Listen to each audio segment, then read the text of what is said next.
Hi friends, இன்றைக்கி நம்ம கேரளா ஸ்டைலில் ஒரு ஃபிஷ் கறி மீன் குழம்பு எப்படி செய்கிறதுன்னு பார்க்கலாமா? வாங்க. அதுக்கு நான் அடுப்பில் ஒரு கடாய் வச்சுருக்கேன். அது கடாய் சூடானதும் தேங்காய் எண்ணெய் சேர்த்துக்குங்க. தேங்காய் எண்ணெய் இல்லை அப்படின்னா உங்கள்கிட்ட என்ன எண்ணெய் இருக்கோ சேர்த்துக்குங்க. எண்ணெய் கொஞ்சமாக சேருங்க. பார்த்திங்கன்னா எண்ணெய் நல்லா சூடாகிடுச்சு. அது கூட நான் சின்னதாக இஞ்சி கட் பண்ணி வச்சுருக்கேன். இங்கே மீன் குழம்புல வந்து நான் இஞ்சி தான் ஜாஸ்தி போடுவோம், பூண்டு கொஞ்சம் கம்மி பண்ணுவோம். நல்லா இஞ்சி சின்னதாக கட் பண்ணி அதை சேர்த்து நல்லா வதக்கிக்கிங்க. அது வதங்கினதும் பூண்டு சேர்த்துக்குங்க. பூண்டை சேர்த்து நல்லா வதக்கிக்கிங்க. இங்கே வந்து வெந்தயம் வந்து சேர்க்கலாம். நான் வந்து வெந்தய பொடி சேர்க்கறதுனால இப்போ சேர்க்குறேன். கொஞ்சமாக வெந்தய பொடி எடுத்து எண்ணெயில் சேர்த்துக்குங்க.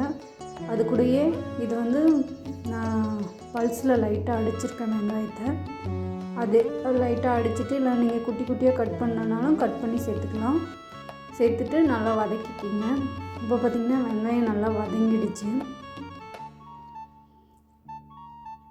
இப்போது தக்காளி சேர்த்துக்கலாம். தக்காளியும் நான் லைட்டாக பல்ஸில் அடிச்சிருக்கேன். நான் ஒரே ஒரு தக்காளி தான் சேர்க்குறேன். ஏன்னா இதில் நம்ம கேரளா புளி சேர்க்கும்போது அதில் நல்லா புளிப்பு இருக்கும். இப்போ பார்த்திங்கன்னா தக்காளி நல்லா வதங்கிடுச்சு. இந்த டைமில் கொஞ்சம் மஞ்சத்தூள், அதுக்கப்புறம் பார்த்திங்கன்னா பெப்பர் பொடி, இது வந்து கொஞ்சோண்டு ஜீரகப்பொடி, இது காஷ்மீரி ரெட் சில்லி வந்து சேர்த்துருக்கேன் கலருக்காக. இது பார்த்திங்கன்னா மல்லித்தூள் வந்து 2 ஸ்பூன் சேர்க்குறேன். ஏன்னா மல்லித்தூள் கொஞ்சம் இதில் ஜாஸ்தி இருந்தால் தான் நல்லாயிருக்கும். அதுக்கப்புறம் பார்த்திங்கன்னா குழம்பு மிளகா பொடி, கருவேப்பிலை. நான் ஏன் கருவேப்பிலை இப்போ சேர்க்குறேன் அப்படின்னா எனக்கு கொஞ்சம் அந்த பச்சை கலர்லேயே இருக்கும் குழம்புல அப்படிங்கிறதுக்காக இந்த டைமில் சேர்க்குறேன். சேர்த்துட்டு அந்த மசாலா நல்லா எண்ணெயிலே நல்லா வதங்கணும். நல்லா வதக்கிக்கிங்க. வதக்கிட்டு அது பார்த்திங்கன்னா லைட்டாக எண்ணெய் மாதிரி வரும். பார்த்திங்கன்னா உங்களுக்கு தெரியும். நல்லா வதக்கிக்கிங்க. வதக்கி விட்டுட்டு இப்போ பாருங்கள் நல்லா வதங்கிடுச்சு. இந்த டைமில் நம்ம தண்ணி சேர்க்கலாம். குழம்புக்கு தேவையான அளவு தண்ணி சேர்த்துக்குங்க.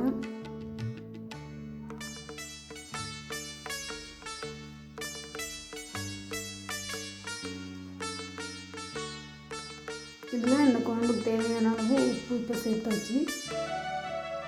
சேர்த்துட்டு மூடி போட்டு அது ஒரு கொதி வர வரைக்கும் வெயிட் பண்ணுங்கள்.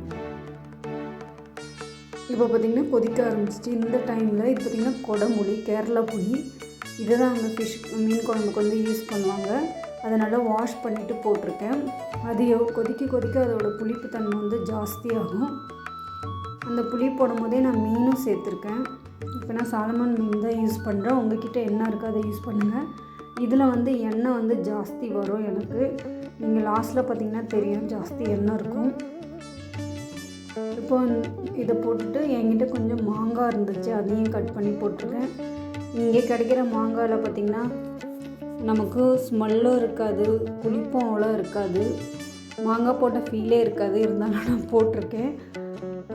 நம்ம ஊரில் நல்ல மாங்காய் கிடைக்கும், நீங்கள் யூஸ் பண்ணுங்கள், நல்லாயிருக்கும். இப்போ மூடி போட்டு நல்லா வேக வச்சிடலாம். இப்போ பார்த்திங்கன்னா எல்லாம் வெந்துடுச்சு. பாருங்கள் எண்ணெய் ஜாஸ்தி வந்திருக்கும் பாருங்கள். இந்த டைமில் நான் நல்லா வாசத்துக்காக பச்சை மிளகாய் வந்து கீறி வச்சுருக்கேன். அது ஒரு 3 சேர்த்துக்கிறேன். ஏன் லாஸ்ட்டில் சேர்க்குறேன்னா குழம்புல காரம் வேண்டான்னு சொல்லிட்டு தான் லாஸ்ட்டில் சேர்க்குறேன். அது ஸ்மெல்லு இருந்தால் மட்டும் எனக்கு போதும். இப்போ பார்த்திங்கன்னா தேங்காய் பால், எங்கிட்ட தேங்காய் இல்லாதனால தேங்காய் பால் சேர்க்குறேன். உங்கள்கிட்ட தேங்காய் இருந்துச்சுன்னா அரைச்சி தேங்காய் பால் சேர்த்துக்குங்க. இல்லை அப்படியே தேங்காவையும் நல்லா நைஸாக அரைச்சும் சேர்க்கலாம், அதுவும் நல்லா தான் இருக்கும்.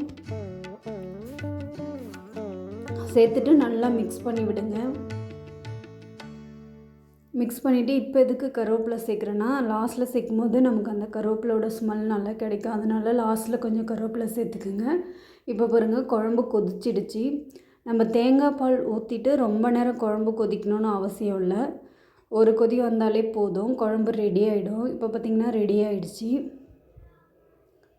இதே மாதிரி நீங்களும் செஞ்சு பாருங்கள். உங்கள்கிட்ட என்ன மீன் இருக்கோ அதை வச்சு செஞ்சு பாருங்கள், நல்ல டேஸ்ட்டாக இருக்கும். தேங்க்யூ ஃபார் வாட்சிங்.